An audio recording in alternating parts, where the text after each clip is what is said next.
May I lend a hand? Hello there, my name is Akatai and welcome to our channel. In our first video, we're going to be discussing about Flins. Flins is the new upcoming Electro DPS character that hails from Notcry. He's quite a famous character at this point because everyone's excited about his banner. He was first officially released on the Song of the Welkin Moon and in the new Genshin Impact trailer, A Lantern in the Night. So overall, in today's video, we're going to be taking an overall look at Flins' kits, best weapon artifacts, and best team compositions. First of all, let's see how Flins' kit is designed. So Flins' kit is perfectly designed to work with the new Lunar Charged reaction and with the NEFA. First of all, let's see what are Flins' talents. Flins' first talent, Symphony of Winter, will gain a corresponding buff effect based on the party's moon sign. If you don't know, moon sign is a new mechanic from Notcry. If you have one character in your team that hails from Notcry, you will get the Nascent Gleam moon sign. And if you have two characters in your team that hail from Notcry, you will get the Ascendant Gleam moon sign. The moon signs on themselves will not do anything, but they will activate the passives of future characters, weapons, and artifacts, similar to Lauma's passive. So if you have the Ascendant Gleam Moon sign, Lunar Charged reactions triggered by Flins will deal an additional 20% damage, which is a decent buff to be honest.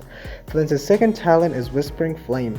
Flins' elemental mastery will be increased by 8% of Flins' attack, and a maximum amount is 160 elemental mastery obtained this way. This is also a decent buff because looking for attack is easier than looking for elemental mastery. Flins' third talent is Old World Secrets. It's similar to a NEFA. When a party member triggers an Electro Charged reaction in your team, it will be converted into the new Lunar Charged reaction. And with every 100 attack that Flins has, he will increase the Lunar Charged base damage by 0.7% up to 14%.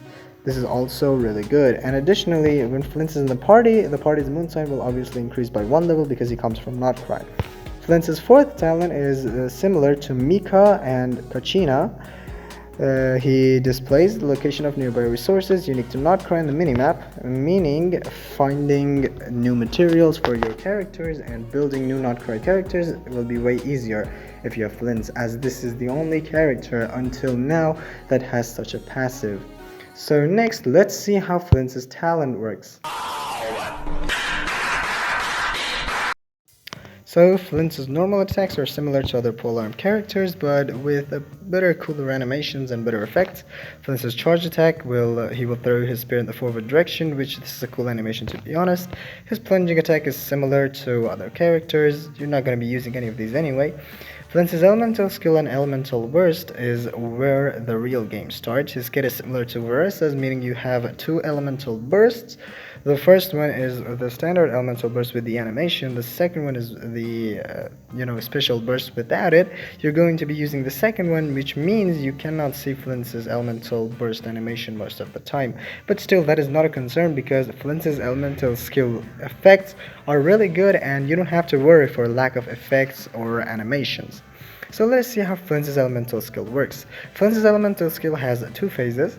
In his first phase, Flins' normal attacks and charge attacks will be confused with Electro. He will deal Electro damage, and these damages cannot be overridden by other elemental infusions like Chongyun's elemental scare or Bennett's C6 elemental burst. His elemental skill, Ancient Rite Arcane Light, is replaced with the second elemental skill, Northland Spear Storm, after using the first one. So in Northland Spear Storm, Flint summons a flurry of spears in front, dealing AoE electro damage and causing his elemental burst Ancient Ritual Command, which is the standard one, to be replaced with the special elemental burst Thunderous Symphony for the next 6 seconds. So this is the main combo you're going to aim for on Flint. The base cooldown of Northland Spear Storm, which is the special elemental skill, lasts for 6 seconds and will not be affected by other effects. So if you have other effects that affect cooldown, this will not take effect. Flins' elemental burst has two phases as well, the standard phase and the special phase. The Ancient Ritual Commit the Night is the standard phase. Flins unleashes the true power of his lamp, dealing AoE electro damage after a short delay, dealing 3 further instances of AoE electro damage that will be considered lunar charge damage.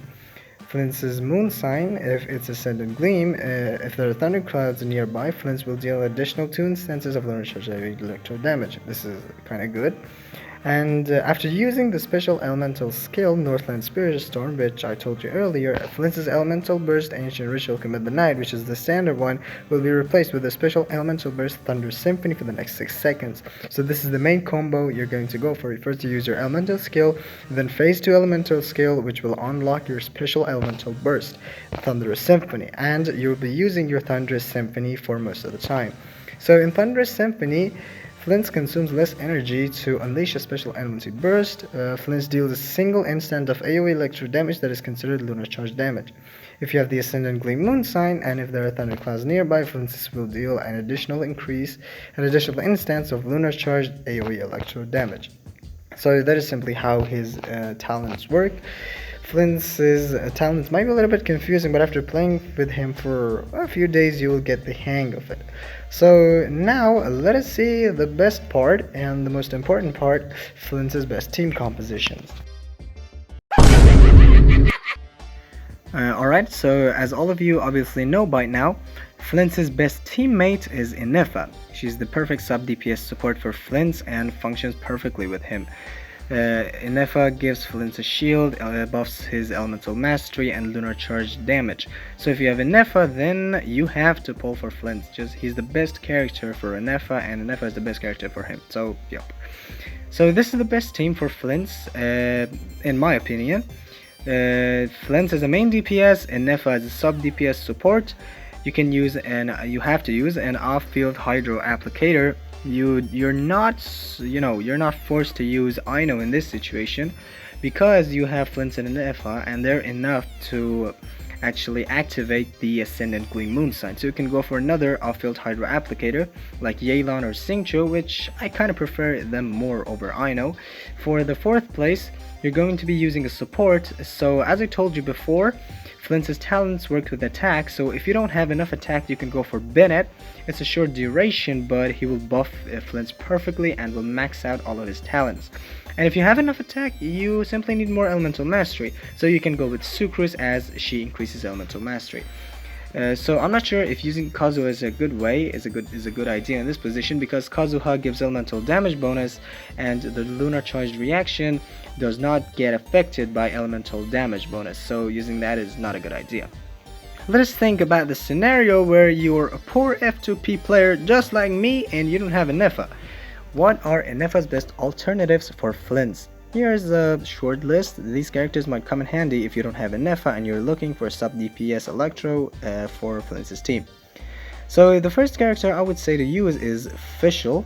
Fischl is perfectly designed for electro charge. She's also a great electro battery and will deal enough electro damage and electro application.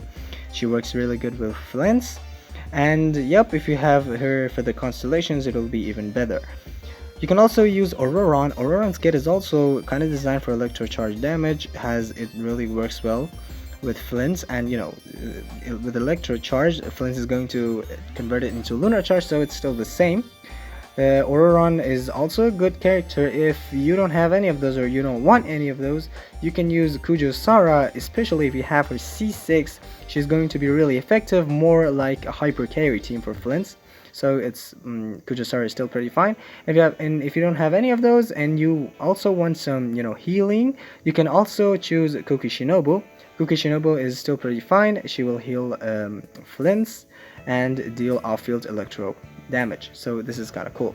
As for the third place, you can choose an off-field hydro applicator like Xingqiu or Yelan if you have any of those, or you can simply use Ino, and you have to use Ino actually because Ino activates the Ascendant Gleam Moon sign, and if you don't have Innefa, you need Ascendant Gleam, so you're supposed to use Ino in this position.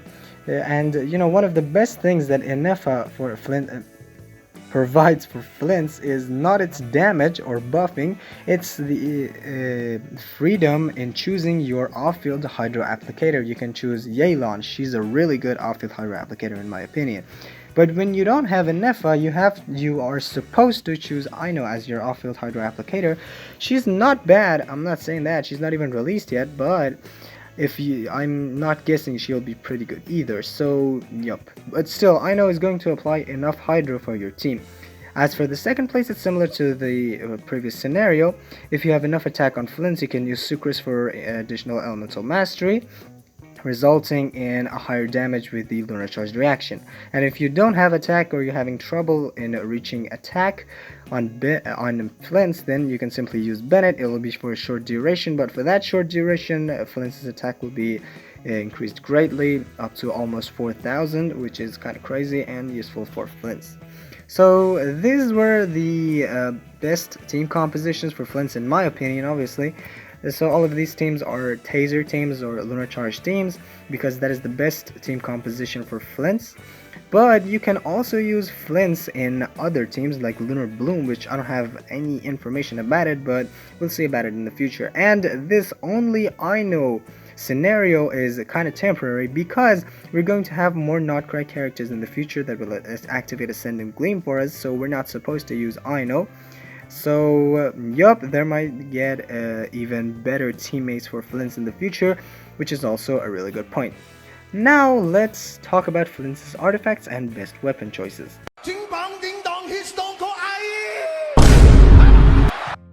Alright, now to Flint's artifacts. Simply Flint's best artifact set is the new DPS artifact set that is going to be released on version 6.0 with Notcry. This means you cannot pre-farm for him. This is kind of a downskill, to be honest, but those artifact domains are just fine. If you go and farm, it's really worth it, because you will also get the Notcry support set, which is good for Ino. It's the best artifact for Ino if you're using her without an Effa in your team. So you have to save her fragile resins. The best thing you can do right now is that. For stats for Flint's, you can go for attack crit or even triple attack. Both of them are really fine. Triple attack is surprisingly works good on Flint's, because Flint's really relies on attack for activating most of his talents and passives. He will also gain elemental mastery up to 160 by his attack, so you can go for triple attack, but I just recommend going for an attack crit. It's really better. But if you have enough attack, or if you're using Bennett or a polearm that gives you attack substat, you can go for EM attack crit. This is also pretty fine. Just remember, do not use the electro damage bonus goblet on Flint's, because as I told before, the lunar charged reactions damage will not get increased by an elemental damage bonus. You can go for an attack or for an elemental mastery goblet. So when it comes to weapon choices, Flint's has a wide range of polearms to choose from. This is a really good point. Both paid ones and FTP friendly ones, we'll discuss both of them. Flint's best 5-star weapon is Bloodstained Ruins, his signature weapon.